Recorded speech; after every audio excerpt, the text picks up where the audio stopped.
Olá, nação rubro-negra, bem-vindo a mais um vídeo aqui no seu canal Paraquedista Rubro-Negro e páginas Amaury de Paula Santos. Venho tratar alguns assuntos relacionados ao nosso clube de coração, o Clube de Regatas do Flamengo. Dentre eles, os aproveitamentos dos atletas do Flamengo entregues às suas respectivas seleções. Vamos falar também sobre o jogo Flamengo e Fluminense, quarta-feira, dia 19, no Maracanã, às 21h30. BAP reconhece aí o trabalho feito pela CBF em melhorar a arbitragem. Essas e outras notícias aqui agora no seu canal Paraquedista Rubro-Negro. Pedir para vocês que começaram a nos assistir, que deixem aquele like esperto, não são inscritos, se inscrevam, acione o sino da notificação e continue dando aquela moral, compartilhando os nossos conteúdos. Lembrando, tudo isso para vocês é completamente 0800, já que vocês ficam sempre por dentro de tudo que acontece nos bastidores do mais querido. Galera, segunda-feira, dia 17 de novembro, estamos aí a 12 dias da grande final da Libertadores da América. Inclusive, eu coloquei a chamada aí na nossa página. Gente, ficou um deslumbre. Parabéns à Rede Globo de televisão por essa chamada da final da Libertadores entre Palmeiras e Flamengo e Lima, no Peru. Estou super ansioso, esse jogo está tirando o meu sono. Você aí, responde para mim, vocês também estão ansiosos por esse jogo? É um revive daquela final de 2021 que Andréas Pereira deu aquela entrega, né? Parecia até o iFood. Mas galera, vamos lá. Antes de começar e falar sobre o Flamengo, trazer aquela palavra de meditação matinal, que eu sempre gosto aí na parte da manhã, que está em Tiago 4, versículo 6, que diz o seguinte: antes da maior graça, portanto, diz, Deus resiste aos soberbos, dá, porém, graças aos humildes. Amém, né? Pedir que Deus esteja abençoando cada lar que esse vídeo estiver chegando e que essas bênçãos se estendam para os seus familiares e que essa seja a melhor segunda-feira das nossas vidas. Algo que eu sempre ouvi falar desde criança assim, pode deixar que os humilhados serão exaltados. Gente, não caiam nesse engodo não, tá? A palavra de Deus diz o seguinte: aqueles que se humilharem perante ao Senhor, que é Deus, serão exaltados, tá? Então, quando você reconhecer os seus pecados, aceitar Jesus como seu único e suficiente Salvador, aí sim você está se humilhando perante a Deus, apresentando os seus pecados, aí sim você será exaltado. Não vem esse negócio de alguém te ofendeu ali, pode deixar, que os humilhados serão exaltados. Não, cai nessa não. Bom, galera, o que acontece? O Flamengo aí, depois da vitória sobre o Sport, lá na Arena Pernambuco, por 5-1, recebeu folga no domingo, né, dia 16. Hoje, o elenco do Flamengo se reapresenta no CT Ninho do Urubu, com treino previsto para as 9h30, já com foco total nesse jogo contra o Fluminense aí, na quarta-feira, dia 19, tá? A grande preocupação do Flamengo aí com os jogadores que estão entregues às seleções, porque o Flamengo está acompanhando o desempenho desses jogadores, porque o intuito do Flamengo é alugar um jatinho, né, fretar aviões para poder trazer esses jogadores para tê-los à disposição para o confronto contra o Fluminense. Lembrando que o mando de campo é do Fluminense, porém o jogo será realizado no Maracanã e a cota dos ingressos é meio a meio, 50% para a torcida do Fluminense, 50% para a torcida do Flamengo. Tem os jogadores aí entregues ao departamento médico, né? Dentre eles está Pedro, que já está treinando aí com aquela tipóia no braço. Temos também aí uma boa notícia que é com relação a Léo Ortiz, dos jogadores entregues ao departamento médico. O que tem mais possibilidade de estar à disposição de Felipe Luiz na quarta-feira é Léo Ortiz, que vem se recuperando de estiramento na perna aí, né? Sofrido no jogo contra o São Paulo, se eu não me engano. Muita coisa na nossa cabeça. Bom, vamos falar aqui agora sobre os jogadores que são entregues às suas seleções. Começar aqui os jogadores do Brasil, vou trazer as minutagens desses jogadores. Alexandro jogou 89 minutos contra o Senegal. Danilo não saiu do banco de reservas, tá? Jorge Carrascal, 25 minutos contra a Nova Zelândia. Nosso querido Neymar, colombiano. Shakira. Fala da Colômbia, não tem como não lembrar da Shakira, né? Equador, Gonzalo Plata jogou 45 minutos contra o Canadá. Uruguai, Arrascaeta não foi relacionado no jogo contra o México. Isso aqui causou uma certa preocupação por parte de nós, torcedores rubro-negros, mas eu vou trazer o porquê que ele não foi relacionado. Guilherme Varela jogou 90 minutos. Matias Vinha nem saiu do banco de reserva. Próximas rodadas será no dia 18 das seleções, ou seja, na véspera do jogo entre Flamengo e Fluminense, tá? Bom, Brasil enfrenta a Tunísia às 16 horas e 30 minutos, enquanto o Uruguai enfrenta os Estados Unidos às 21 horas. A Colômbia enfrenta a Nigéria às 22 horas. O Equador, a Nova Zelândia às 22 horas e 30 minutos. Lembrando, todos esses jogos que eu falei, o horário aqui é no horário de Brasília. Os jogadores do Flamengo seguem à disposição das suas seleções. Bom, falei que o Flamengo pretende fretar aviões para trazer os selecionáveis a tempo para poder jogarem contra o Fluminense. Falei ontem e torno a repetir. O Flamengo não pode ter essa certeza se vai ter ou não esses jogadores à disposição, tá? Por exemplo, o Arrascaeta não foi relacionado para o jogo da seleção uruguaia. Provavelmente ele deve entrar em campo na próxima partida, ou seja, um dia antes. Ele vai estar em condições físicas, um dos principais jogadores do Flamengo na temporada. Então o Flamengo tem que fazer um levantamento primeiro antes de gastar dinheiro fretando esses voos, porque não vai compensar. Danilo e Alexandre entraram em campo pela seleção brasileira. Como é que os caras vão jogar? Vindo num voo, o Brasil, cansados, e atuar à noite? Chegando aqui de madrugada, sem condições também. Eu dou parabéns ao técnico da seleção chilena, que abriu mão de Eric Pulgar, disse que ele já tem vaga para a Copa de 2026, e não tinha necessidade, que ele queria ver outros jogadores. Agora, né, Carlos Ancelotti levou nossos jogadores, o Marcelo Euloco Bielsa levou nossos jogadores, com jogos importantíssimos. Vou trazer aqui, com relação a Jorginho de Arrascaeta, foi apurado por fonte ligada ao jogador que Jorginho de Arrascaeta, que não há qualquer problema físico com camisa 10 do Flamengo, tá? Na seleção uruguaia. Apesar do atleta não ter sido sequer relacionado para o amistoso diante do México, a ausência do craque deixou muitos torcedores rubro-negros preocupados, né?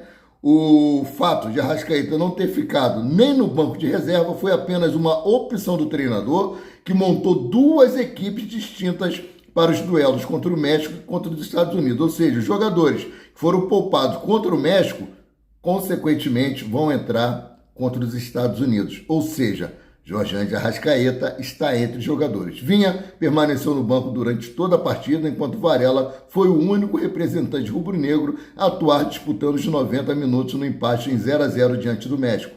Próximo compromisso dos uruguaios será contra os Estados Unidos, em Tampa. Então o que acontece? Tivemos um problema seríssimo aí com Jorge Carrascal. Jorge Carrascal não, o Emerson Royal, desculpa, que teve uma péssima atuação diante do Sport.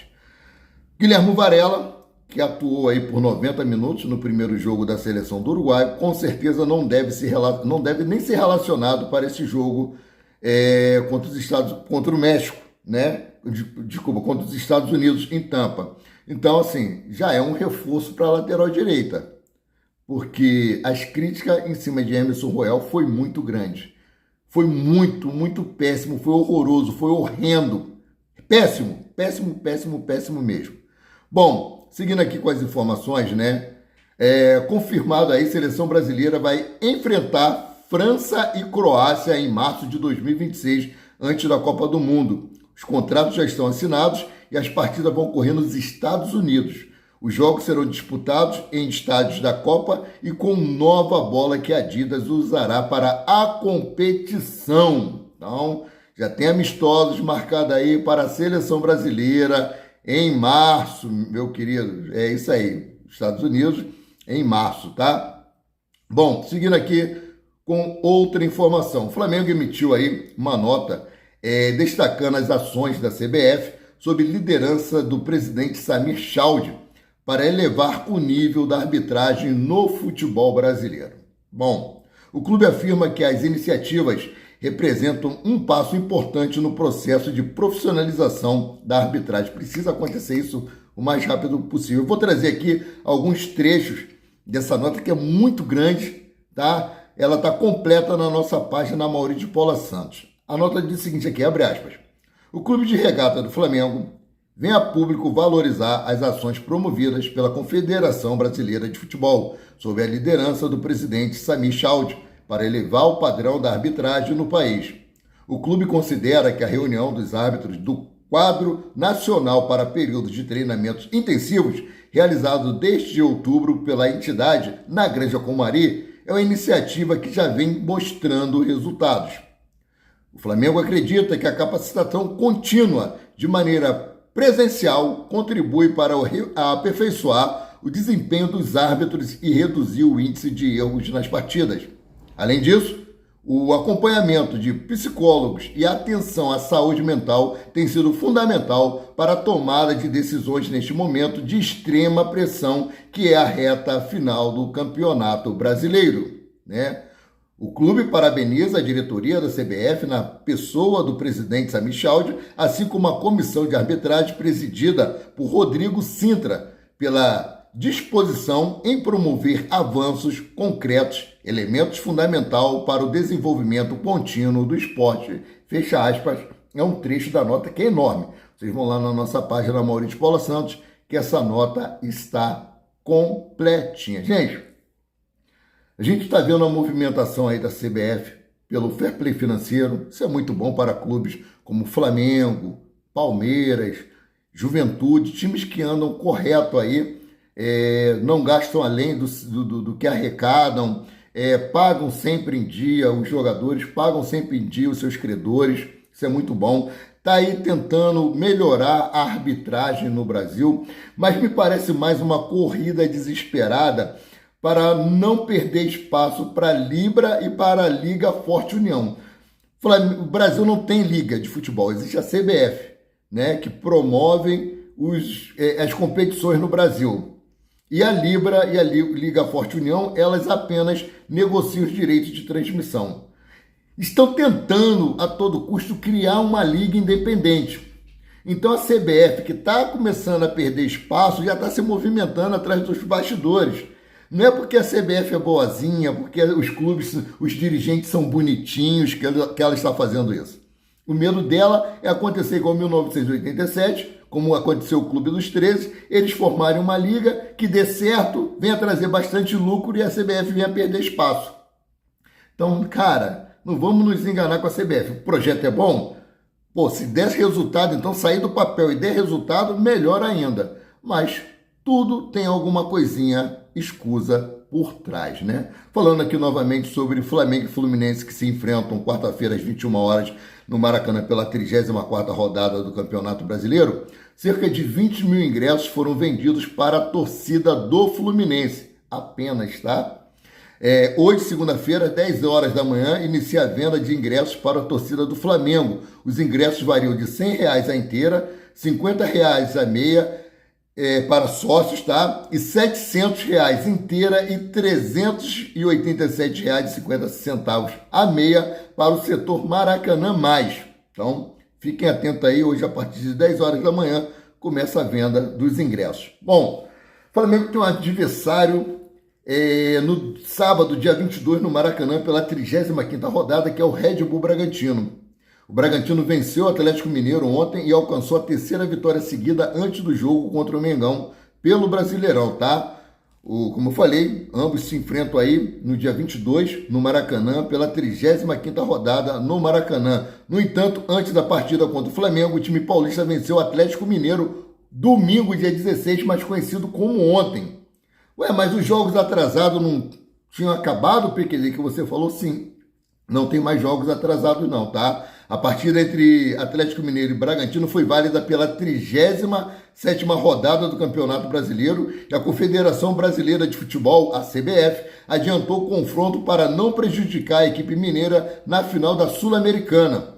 Apesar disso, o Atlético Mineiro não conseguiu pontuar fora de casa e perdeu por 2-0 O primeiro gol saiu aos 10 minutos do primeiro tempo com Lucas Barbosa de cabeça e logo em seguida, aos 14 minutos, Gustavo Marques anotou o segundo gol, ou seja, os dois gols foram no primeiro tempo. Então, também o Palmeiras vai ter um jogo antecipado da 37ª rodada, tá? Eu já trouxe isso para vocês numa outra matéria por conta da final da Libertadores da América. Então a CBF está aí cooperando com os times que estão em finais, né, da Sul-Americana e também da Libertadores, para que não prejudique o desempenho das equipes nessa partida, que é muito importante para o futebol brasileiro. Independente de quem for campeão, é muito importante para o futebol brasileiro, tá, galera? Então, vamos seguindo aqui. Trouxe a informação que o Flamengo inicia a preparação, né, para o jogo de quarta-feira. Treino hoje, 9h30 da manhã. Amanhã o Flamengo, terça-feira, faz o último treino na parte da tarde. O treino está previsto para começar às 15h30. Beleza? O Flamengo aí está estudando reforçar algumas posições em 2026. E tem 3 posições como prioridades para 2026, eu vou trazer para vocês. Bom, no cenário atual, há 3 posições com prioridade de investimento. A diretoria busca um goleiro reserva, já que Matheus Cunha tem pré-contrato assinado com o Cruzeiro. Gabriel Brazão dos Santos esteve na lista do Flamengo no meio deste ano, mas os valores altos impediram a negociação. Naquele momento, o clube dará uma valorização financeira a Rossi, um dos destaques da temporada, e quer mantê-lo como número 1 da posição, mas busca um atleta mais experiente para fazer sombra ao argentino, para não dar aquela relaxada, né? Bom, então seguindo aqui. O departamento de futebol chegou a sondar nas últimas janelas, mas não avançou em negociação para um zagueiro, né, que seria aí prioridade, já que 3 defensores com nível de seleção brasileira no elenco, Léo Ortiz, Danilo e Léo Pereira, só que tem acontecido situações adversas, né? Tivemos aí atletas convocados para seleções, tivemos aí Léo Ortiz no departamento médico. Então o Flamengo quer contratar um zagueiro para 2026. Com a ausência aí de Danilo na seleção e Léo Ortiz no departamento médico, o Flamengo teve que recorrer a João Vitor para jogar contra o Sport, né, para poder reforçar ali a zaga. Então o Flamengo quer um jogador experiente para caso de atletas entregues ao departamento médico ou até mesmo atletas convocados para suas respectivas seleções, né? Por fim, um outro centroavante, né, como prioridade para o Flamengo, para ali jogar na posição de Pedro. Felipe Luiz teve aí que improvisar em vários jogos da temporada, quando o camisa 9 não esteve à disposição, ou quis um jogador aí de referência com outras características. A ideia é contratar um atleta com um perfil diferente de Pedro, mas que também entregue gols. A escolha por Juninho não funcionou e o Flamengo deve evitar uma nova aposta. Cara, Juninho não funcionou? Ou não teve as oportunidades merecidas para mostrar serviço dentro de campo? Poxa, é difícil, né, cara? Muito difícil. Mudando aqui de assunto, o Flamengo emite nota sobre desempenho do time. O Flamengo amplia aí a liderança no ranking de gols fora da área no Brasileirão. Algo que nós estávamos questionando muito era a falta de chute do Flamengo fora da área, falta de finalização. E o Flamengo venceu aí o Sport por 5-1 no sábado na Arena Pernambuco e ampliou a liderança no ranking de gols de média distância do Campeonato Brasileiro. 3 dos gols da equipe na partida foram marcados em finalizações fora da área. Com o resultado, o Flamengo chegou a 15 gols dessa forma na competição, à frente de Atlético Mineiro, que vem em segundo colocado no quesito com 11 gols. No duelo da última rodada, Luiz Araújo, Bruno Henrique e Ayrton Lucas balançaram as redes em chutes de média distância e contribuíram para a construção do placar. A lista completa dos 15 melhores está na nossa página Amaury de Paula Santos. Galera, espero que vocês tenham gostado. Se chegaram até aqui, deixa o like de vocês, que é muito importante. Dá aquela moral, compartilha aí informações sobre o Flamengo todos os dias, aqui 0800 para vocês. Valeu? Sendo assim, eu, Amaury de Paula Santos, o paraquedista rubro-negro, fico por aqui, voltando a qualquer momento com mais notícias sobre o rubro-negro, mais querido e mais amado do Brasil e do mundo, o Clube de Regatas do Flamengo. Saudações, fiquem com Deus.